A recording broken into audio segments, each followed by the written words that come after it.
Hello students, welcome to my channel. So student, जैसा कि आपके बीए सेकेंड सेमेस्टर में जो हिंदी है, कार्यालय हिंदी और कंप्यूटर, उसकी लगातार मैं ऑल वीडियोस अपलोड कर रही हूँ।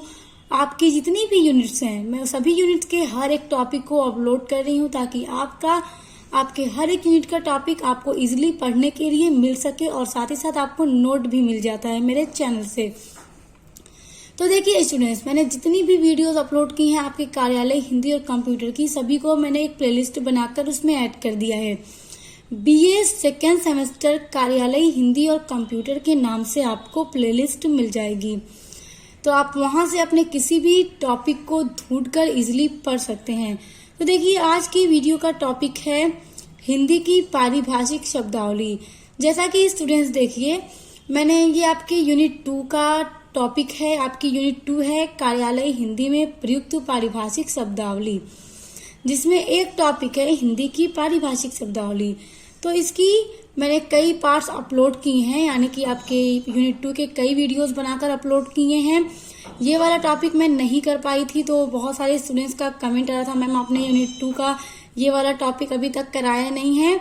तो आज वही टॉपिक मैं कराने वाली हूँ।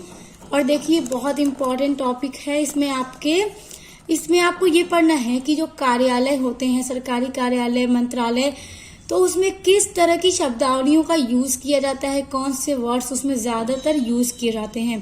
तो देखिए, आपके सामने पूरा आपको शब्दावलियां दिख रही होंगी, वोकैबुलरी दिख रही होंगी, जिसके सामने उसका हिंदी में भी अर्थ आपको बताया जाएगा। तो देखिए, पारिभाषिक शब्दावली से तात्पर्य उन शब्दों से है जिनका प्रयोग सभी केंद्रीय व राज्य मंत्रालयों, सरकारी कार्यालयों, स्वायत्त निकायों, सरकारी उपक्रमों आदि में किया जाता है। यहाँ हिंदी की पारिभाषिक शब्दावली में कुछ आवश्यक शब्दों की सूची दी जा रही है। देखिए, मैंने आपको बताया कि जितने भी आज आपको वर्ड्स पढ़ेंगे, शब्दावलियां पढ़ेंगे, तो वो सभी कहाँ यूज किए जाते हैं? केंद्रीय व राज्य मंत्रालयों में, सरकारी कार्यालयों में। यानी देखिए, जो भी डिपार्टमेंट है, सरकारी डिपार्टमेंट है, उसमें इस सब शब्दों का यूज किया जाता है। और यहाँ पर आपको कुछ जो आवश्यक इम्पोर्टेंट वर्ड्स हैं उनकी सूची दी जा रही है। तो देखिए, पहला शब्द है एबिलिटी। एबिलिटी मतलब योग्यता या क्षमता। उसके बाद है एब्सेंट। एब्सेंट मतलब अनुपस्थिति या गैर हाजिर। एब्सेंट स्टेटमेंट अनुपस्थिति विवरण। देखिए, अगला है एब्सोल्युटली। इसका मतलब होता है नितांत या आत्यांतमिक रूप से, या फिर पूर्णतया या बिल्कुल। तो देखिए स्टूडेंट्स, यहाँ से भी आपको बहुत सारे वर्ड्स याद हो जाएंगे जो कि आप डेली लाइफ में यूज कर सकते हैं। और आपको एक एक वर्ड के साथ कई उसकी हिंदी में मीनिंग भी बताई जा रही है यहाँ पर। उसके बाद देखिए एब्स्ट्रैक्ट। इसका मतलब होता है संक्षिप्त, सार या सारांश। संक्षिप्त मतलब स्टूडेंट्स यानी कि छोटा। उसके बाद लिखिए, अगला है एकेडमिक। एकेडमिक यानी शैक्षणिक, शैक्षिक, विद्या संबंधी या शास्त्रीय। और देखिए एकेडमी मतलब क्या होता है? अकादमी। उसके बाद देखिए एक्सेप्ट। एक्सेप्ट मतलब स्वीकार करना या मानना। उसके बाद अकॉर्डिंग मतलब होता है अनुसार। तो देखिए स्टूडेंट्स, ये सारे वर्ड्स यहाँ आप लोग डेली लाइफ में भी यूज कर सकते हैं। और देखिए, ये सभी जो वर्ड्स हैं, ये सभी कार्यालय, जो सरकारी कार्यालय हैं, डिपार्टमेंट है, उन सब में इन सब शब्दों का यूज किया जाता है। इसीलिए यहाँ पे आपको आपके कार्यालय हिंदी और कंप्यूटर के अंदर ये सारी वोकैबुलरी दी जा रही है।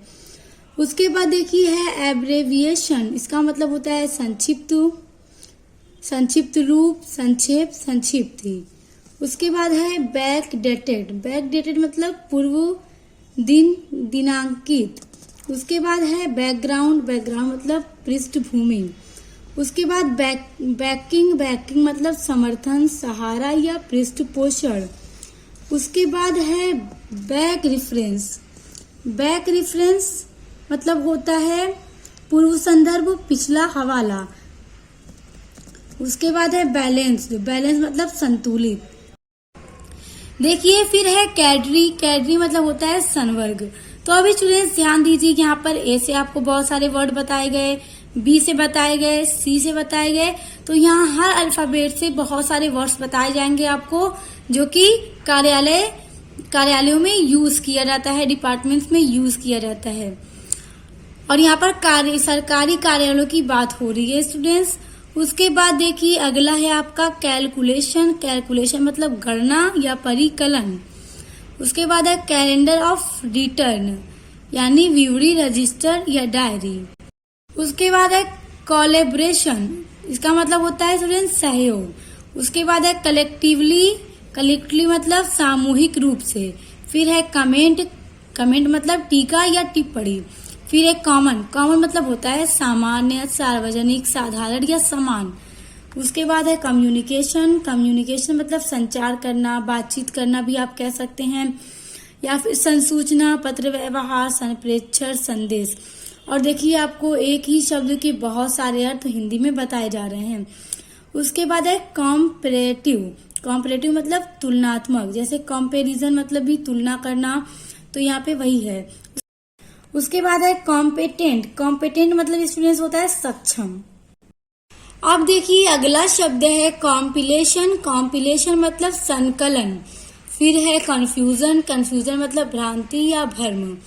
उसके बाद है कॉन्गेनियल, उसका मतलब होता है अनुकूल। उसके बाद कनेक्टेड मतलब संबद्ध। अब देखिए है कंसाइंस, इसका मतलब होता है अंतःकरण। अब देखिए अगला है कंसर्वेशन मतलब संरक्षण। फिर है कंसाइडर मतलब विचार करना या सोच विचार करना। उसके बाद है कंसिस्टेंट मतलब होता है संगत। उसके बाद है कॉन्स्टिट्यूट, इसका मतलब होता है गठन करना। उसके बाद है कॉन्स्टिट्यूशन, इसका मतलब होता है संविधान, गठन या संगठन। देखिए स्टूडेंट्स अगला है कॉन्स्ट्रक्टिव मतलब होता है रचनात्मक। उसके बाद है कंसल्टेंट मतलब परामर्शदाता। उसके बाद है कॉन्टेम्पलेटेड, इसका मतलब होता है अवेक्षित। फिर है कंटेंट्स, इसका मतलब होता है अंतर्वस्तु, विषय सूची या फिर अंश। फिर है कॉन्टेस्ट, इसका मतलब होता है संदर्भ या प्रसंग। फिर है क्रॉस रेफरेंस यानी परस्पर संदर्भ। फिर है कल्चरल, इसका मतलब है सांस्कृतिक। डेली मतलब दैनिक या रोजमर्रा। फिर डेली डायरी जो दैनिकी होती है या दिनी होती है, यानी जो डेली डायरी होती है नोट करने के लिए। फिर है डेटा, इसका मतलब होता है आधार सामग्री या आंकड़े। फिर है ड्यूली मतलब विधिवत या फिर यथा विधि। उसके बाद है ड्यूरेशन मतलब होता है अवधि या मियाद। फिर है ईच मतलब होता है प्रत्येक, हर या हरेक। उसके बाद होता है एक्सपर्ट ओपिनियन यानी कि विशेषज्ञ राय। उसके बाद है एक्सपायरी यानी कि समाप्ति। फिर है एक्सप्लेन यानी स्पष्ट करना या व्याख्या करना। फिर है एक्सप्लेनेशन यानी कि स्पष्टीकरण या व्याख्या।